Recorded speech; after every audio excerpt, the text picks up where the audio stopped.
నమస్తే.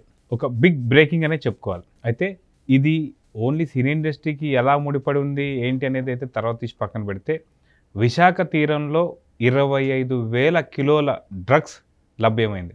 అయితే ఇది ప్రతి శాటిలైట్ ఛానల్స్‌లో ఇప్పుడు మనకి వార్త అయితే సంచలనంగా క్రియేట్ అయింది.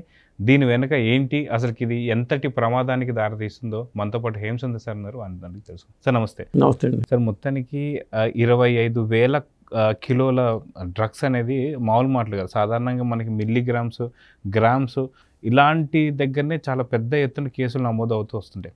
అయితే ఎలక్షన్ కోడ్ ఇప్పుడు వచ్చింది కాబట్టి ఒక కంటైనర్ 25,000 కిలోల కంటైనర్ దొరికిందని చెప్పి అంటున్నారు. ఎలక్షన్ కోడ్ కన్నా ముందు ఇంకెన్ని వేల కిలోలు దొరుకుండొచ్చు. ఎందుకంటే సినీ ఇండస్ట్రీలో చాలా వరకు మనం చూస్తాం. మొన్న క్రిష్ కావచ్చు, అంతకుముందు రవితేజ కావచ్చు, ఇంతకుముందు చాలామంది పూరి జగన్నాథ్. సో వీళ్ళందరినీ చూస్తూ వస్తుంటే మొత్తాన్ని ఏమంటారు, రాష్ట్రం మొత్తాన్ని కొనేసేంత డ్రగ్స్ని తీసుకొచ్చాడు అక్కడ జగన్. సో దీని గురించి మీరు ఏం చెప్తారు? అంటే మీరు 25,000 కిలోలు అన్నారు. సినిమా ఇండస్ట్రీకి ఎంత కావాలి? పావుగా సరిపోద్దండి. మీరు ఎత్తుకొచ్చి వరల్డ్ మొత్తానికి సంబంధించిన పెద్ద కంటైనర్లు అంటే మొత్తం ఇండియానే దాదాపు చక్కగా సప్లై చేసుకోవచ్చు. ఇంత చిన్న డ్రగ్ చాలంటారు సాధారణంగా. 2 మిల్లీగ్రామ్స్ చాలా అంటారు. మరి 25 కిలోలు చొప్పున బ్యాగ్స్ అంటవి. రైస్ బ్యాగ్స్ చొప్పున బ్యాగ్స్ 1000 బ్యాగ్స్ వచ్చి మొత్తం 25,000 కిలోల 25,000 కిలోలు అంటే మాటలు ఏంటండి అది. మరి అది దాదాపు 50,000 కోట్లు 1,00,000 కోట్లు ఉంటుంది సపోజ్ నాకు తెలిసి. అంత డ్రగ్స్ ఎక్కడికి వెళ్తుంది, ఏం చేస్తున్నారు దాంతో అనేది పెద్ద మిస్టరీ. అవును, దాంట్లో రకాలు ఉంటాయి. మళ్ళీ ఆ డ్రగ్స్లో ఇది ఏ రకం కూడా ఇంతవరకు మనకు వార్తలు బయట రాలా. ఇంకొకటి ఏంటంటే డ్రగ్స్తో మాస్ హిస్టీరియా చేయొచ్చు. ఎందుకంటే ఇప్పుడు చాలామంది బాబాల ఆశ్రమాల్లో డ్రగ్స్ ఇస్తూ ఉంటారు, భక్తురాళ్ళకి అంటారు, ప్రసాదంలో పెట్టి ఇచ్చేస్తారని నేను చాలాసార్లు విన్నా. అంటే ఒక పావు కిలో సరిపోద్ది ఇండస్ట్రీకి. మరి ఇప్పటికే చాలామంది ఇన్వాల్వ్ అయ్యి ఉన్నారు. అది డ్రగ్స్ ఎక్కడికి వెళ్తున్నాయి, లేదా ఓటర్లకి ఏమన్నా రేపు పొద్దున కవర్లలో డబ్బులు పెట్టిస్తున్నారు, అవి చేస్తున్నారు అంటున్నారు. కాబట్టి ఇలా డ్రగ్స్ ప్యాకెట్లు చిన్న ప్యాకెట్లుగా పెట్టి ఏమైనా ఇస్తున్నారా? ఈ ఆనందంలో వాళ్ళకి ఏమన్నా ఇది ఇంత ఆనందం ఇచ్చారు మాకు అని చెప్పేసి అట్లా ఏమైనా జరుగుతుందా? అంటే ఎన్నికల కోడ్ వచ్చిన తర్వాత కూడా పెద్ద కంటైనర్ బయటపడిందంటే అసలు కోడ్ రాకముందు ఎంత డ్రగ్స్ సప్లై అవుతుంది, వైజాగ్ నుంచి ఎందుకు అవుతుంది? ఇవాళ ఈ మధ్యకాలంలో వైజాగ్ అనేది పెద్దగా వినిపిస్తుంది. అక్కడ సేఫ్ అనే, ఎందుకు సేఫ్, దీని వెనకాల ప్రభుత్వం అండదండలు ఉన్నాయా? ఇలాంటి అంశాలన్నీ తెర మీదకి వస్తాయండి. అయితే నాని లోకల్ బాయ్ అంటూ ఒక ఫిషర్ మ్యాన్ ఎవరైతే ఉన్నారో తనకంటూ ఒక యూట్యూబ్ ఛానల్ ఉంది. అయితే అప్పుడు కూడా సేమ్ ఇదే పరిస్థితిలో కొన్ని కంటైనర్స్ కూడా అక్కడి నుంచి మూవ్ అయినట్టు, దాన్ని డీవియేట్ చేస్తానికి అక్కడ ఉన్నటువంటి బోట్లు తగలబెట్టి మళ్ళీ ప్రభుత్వం కొంత ఎక్స్క్రేష్ ఇచ్చినట్టు కూడా మనకు చూపించారు. సో ఆ టైంలో కూడా కొంత ఎలిగేషన్స్ వచ్చాయి. ఆ ఎలిగేషన్స్ని డీవియేట్ చేస్తానికి ఇది బలపరుస్తుందిగా.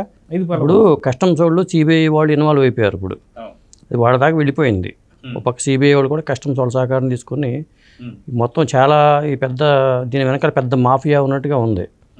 ఇప్పుడు ఇన్ని లక్షల కోట్లు ఒక కంటైనర్కే ఇన్ని లక్షల కోట్లు ఉంటే ఎన్ని కంటైనర్లు ఇక్కడికి ఎందుకు వచ్చింది, ఇక్కడ వినియోగానికి అది ఎక్కడి నుంచి వస్తుంది, అది ఏమవుతుంది అంటే జనాలందరూ ఇప్పుడు కొన్ని చోట్లకి వెళ్ళాం, కొన్ని నియోజకవర్గాల్లో. అక్కడ ఏమంటారంటే ఇక్కడ గంజాయి మీకు పౌడర్ రూపంలో కావాలంటే పౌడర్ రూపంలో దొరుకుతుంది, మనకి లిక్విడ్ రూపంలో కావాలి లిక్విడ్ రూపంలో దొరుకుతుంది అని చెప్తున్నారు.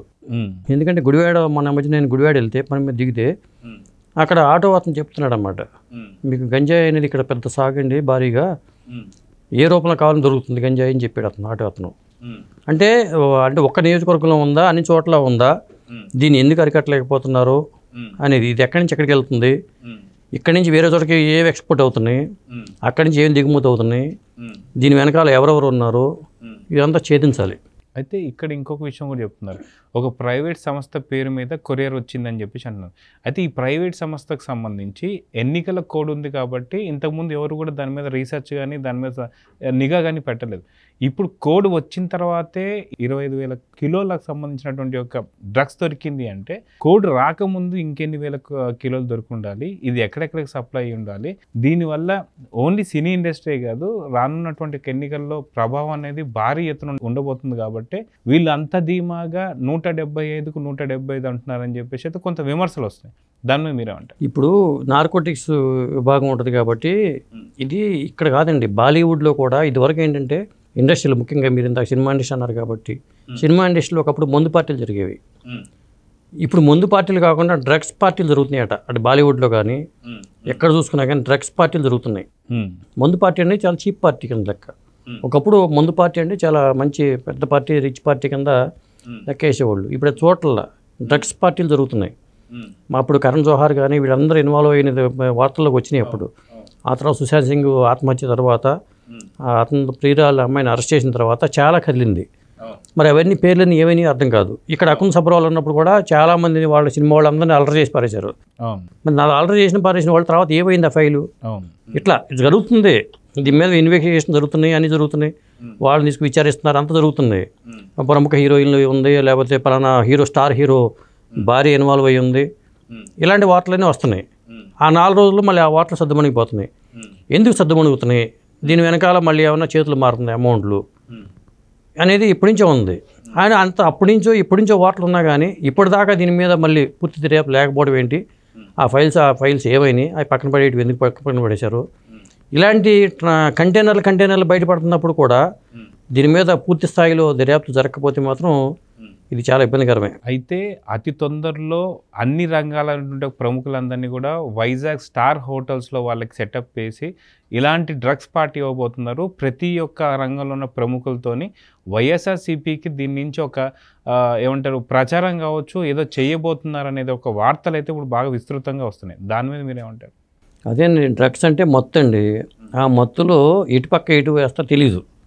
దీన్ని ఆ మత్తులో మభ్య పెట్టడానికి మాత్రం ఈ మత్తు అనేది ఉపయోగపడుతుందని అర్థమవుతుంది. మరి ఇది ఎవరి ఆలోచన అంటే జనాలను తప్పుదో పట్టించే ఆలోచన ఎందుకు చేస్తున్నారు?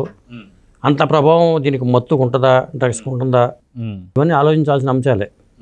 ఎందుకంటే మనం ఈ మత్తు గురించి చాలాసార్లు విన్నాం కాబట్టి, ఆశ్రమాల ప్రసాదం పేరుతో మభ్య పెడుతున్నారు కాబట్టి భక్తులే ఇంత మా తన్మయత్వంతో మైమరిచిపోతున్నప్పుడు ఓటర్లు కూడా మైమరిచిపోతారు కదా. అక్కడ నిజంగా దేవుడే కనిపిస్తున్నాడని చెప్పి మాకు దేవుడు కనిపించాడని చెప్తూ ఉంటారు ఆశ్రమాల్లో కూడా చాలా ఆశ్రమాల మీద కూడా డ్రగ్సే ఇన్వాల్వ్ అయ్యి ఉన్నాయని వార్తలు వస్తున్నాయి. అంతగా గుడ్డిగా నమ్మటానికి కారణం డ్రగ్స్ అంటారు. అలా డ్రగ్స్తో అదొక టెక్నిక్ అనుకోవచ్చు. మనం డ్రగ్స్తో భక్తులుగా మార్చేసి దేవుడి రూపంలో కల్పించినప్పుడు ప్రజల నాయకుడిని కూడా దేవుడిగా చూపించేలాగా డ్రగ్స్ చేయలేవా? చేస్తాయి కదా. అలా ఏమన్నా జరుగుతుందా? అది ఏ నాయకుడి కోసం, ఎవరి కోసం అనేది కూడా దీని మీద దర్యాప్తు అనేది జరగాలి. ఇంత పెద్ద స్థాయిలో 25,000 కిలోలు అంటే మాటలు కాదు. ఒక కంటైనర్ దొరికి ఇంత అయితే మీరు గతంలో లోకల్ బాయ్ నాని గురించి చెప్పారు.